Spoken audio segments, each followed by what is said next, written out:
dia, crianças! Hoje nós vamos estudar a unidade 3.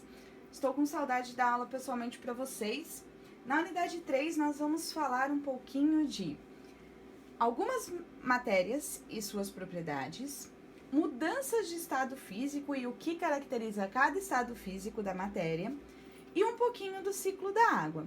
Na verdade, eu vou começar falando do ciclo da água para vocês entenderem como que essas mudanças de estado físico fazem parte do ciclo da água e depois a gente volta falando dos outros assuntos. Aqui na imagem eu tenho o ciclo da água, então como é um ciclo, as coisas elas acontecem, se modificam e depois elas acabam voltando.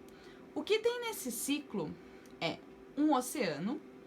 Esse oceano, conforme ele recebe a radiação solar, ele aquece a água e a água evapora. E esse vapor da água, como ele é mais leve, menos denso, ele sobe e aqui nessa região ele encontra uma temperatura mais baixa.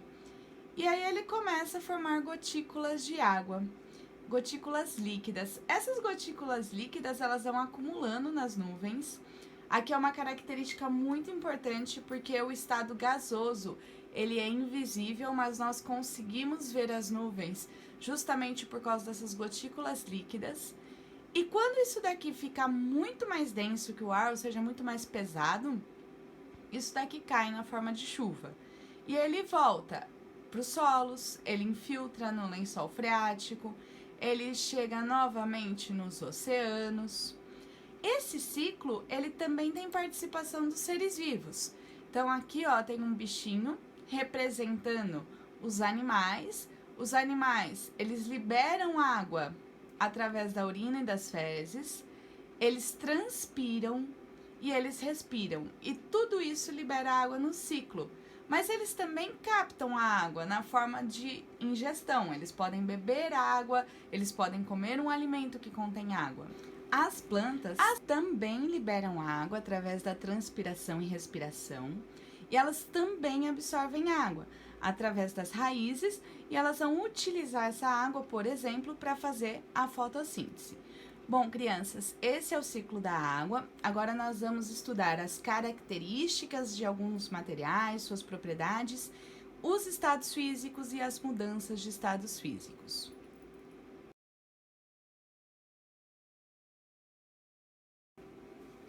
Crianças, agora nós vamos falar um pouquinho do que é matéria.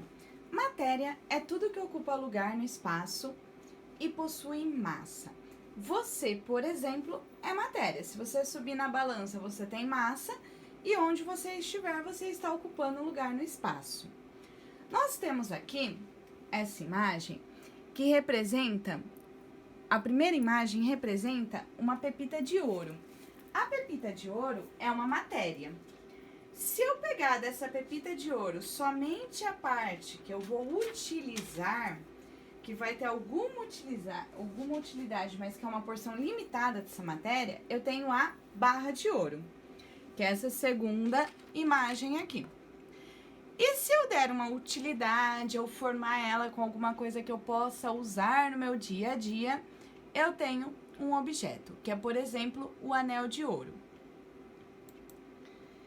Cada objeto, cada matéria que eu escolho, ela tem uma característica, ela tem uma propriedade, ela tem uma certa utilidade. Então, por exemplo, uma janela de vidro. Por que eu escolhi o vidro para fazer essa janela? Porque o vidro permite a passagem da luz quando está de dia, porque quando é à noite, se eu fechar esse vidro, ele não entra o ar frio. Então, por que ele é mais eficiente do que se eu tivesse colocado um outro material nesse momento? É isso que a gente analisa cada vez que a gente faz um objeto. E essa matéria tem várias propriedades. Aqui nós vamos estudar a primeira propriedade, que é a massa, que é a quantidade daquela matéria, que é o que eu meço utilizando uma balança. Então, essa primeira balança aqui é uma balança digital, que a gente encontra muito em padarias. Então, por exemplo, eu quero 1 quilo de carne. Eu vou utilizar a balança para saber a quantidade dessa matéria que eu vou levar para casa, que no caso é 1 quilo. Aqui eu tenho uma outra balança, que ela também mede a massa, mas ela é de ponteiro. Existem vários modelos de balança, algumas mais sensíveis, outras menos. Cada uma é adequado para o que eu quero medir. E existe o volume. O volume é o espaço que isso está ocupando. E para explicar como a gente acha esse espaço, como a gente percebe o espaço, eu coloquei aqui duas imagens. Isso aqui é um copo todo marcadinho, o volume dele, e ele é usado em laboratório. Ele se chama proveta. Nesse primeiro desenho, eu tenho aqui 250 ml de água. Então, a água está ocupando o espaço de 250 ml. Vamos supor que eu quero saber o volume desse cubo. O que eu faço? Eu jogo o cubo dentro da proveta e eu vejo que agora, com a água que estava lá mais o cubo, o volume dele passa a ser 300 ml. Então, se eu tinha 250 e foi para 300, isso quer dizer que o volume do meu cubo é de 50 ml. Esse é o espaço que o meu cubo ocupa. E o outro é a impenetrabilidade. Quando eu tenho dois corpos, duas matérias, essas matérias não conseguem ocupar o mesmo espaço ao mesmo instante, devido a essa propriedade. Então, por exemplo, aqui eu coloquei a foto de uma prateleira, coloquei um ursinho, tem um vasinho, um quadro, uns livrinhos. Percebam que todos esses materiais, eles não estão exatamente no mesmo lugar. O ursinho tá para um lado, o quadrinho tá para o outro. Se eu pensar na prateleira, ela tá um pouquinho mais para baixo, os objetos um pouquinho mais para cima, porque não tem como eles estarem ao mesmo tempo exatamente no mesmo local. Isso é impenetrabilidade. Esses materiais, eles são encontrados em estados físicos diferentes. Os mais famosos são sólido, líquido e gasoso. Se eu conseguisse olhar as pecinhas que formam um objeto sólido, eu iria perceber que essas pecinhas, elas são muito unidas, elas estão muito juntas. Então, eu não consigo modificar essa forma dele. Ele é sólido em qualquer ambiente. Por exemplo, uma mesa retangular, ela é retangular num ambiente que seja quadrado, num ambiente que seja redondo, ela continua com o formato dela e ela tem aquele espaço fixo, que é o volume fixo. O líquido, ele já tem essas partículas um pouquinho mais soltas. Então, ele consegue se movimentar e ele altera o seu formato de acordo com o objeto que eu coloco. Então, dependendo do copo que eu coloquei, o líquido, ele adquire o formato desse copo. Mas o volume dele é fixo. Se eu colocar 1 litro de um suco num copo e eu transferir esse 1 litro para um outro copo com outro formato, ele continua tendo o mesmo volume de 1 litro.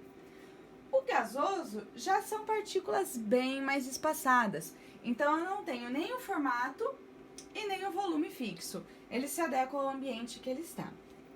Essas aqui são algumas das minhas varinhas do Harry Potter para mostrar para vocês. Tem mais, tá? Hoje eu vou mostrar essas daqui para vocês. Eu gosto bastante da Narcisa, que é a segunda, de cima para baixo. Eu acho ela bem bonita. Do Harry, a Minerva, que é uma professora que eu gosto muito na história. A Hermione, né, uma aluna super inteligente, que sempre vai além no conteúdo. E, é claro, o Harry. Sou super fã do Harry, não precisa nem falar, né, crianças?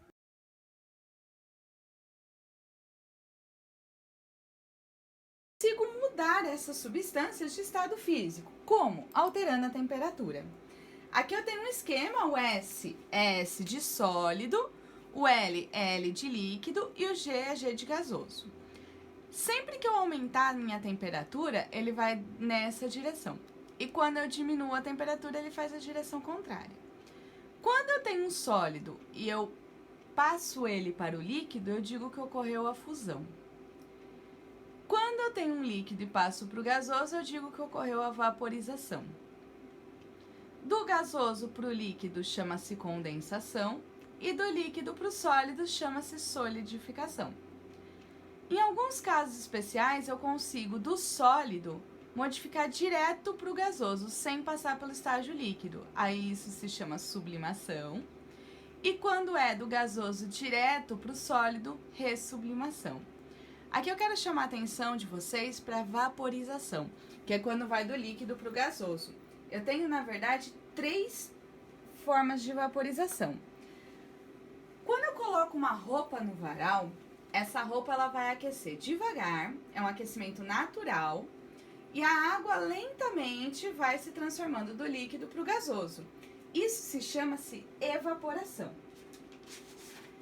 A segunda forma de vaporização é um processo mais rápido, eu uso um aquecimento artificial. Então, por exemplo, eu coloco uma panela de água líquida para esquentar na chama do fogão, e esse processo vai formar bolinhas, vai ser mais rápido.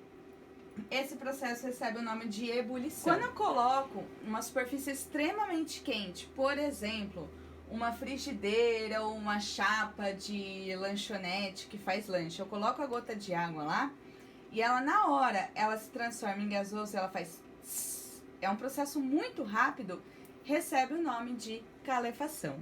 Bom, crianças, essa é a matéria da unidade 3, espero que vocês tenham gostado, entendido.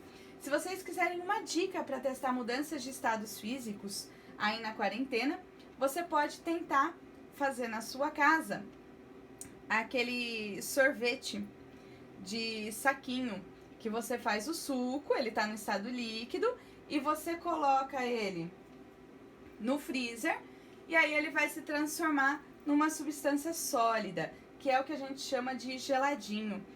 É uma mudança de estado físico, a gente está estudando a matéria e é gostoso. Até a próxima!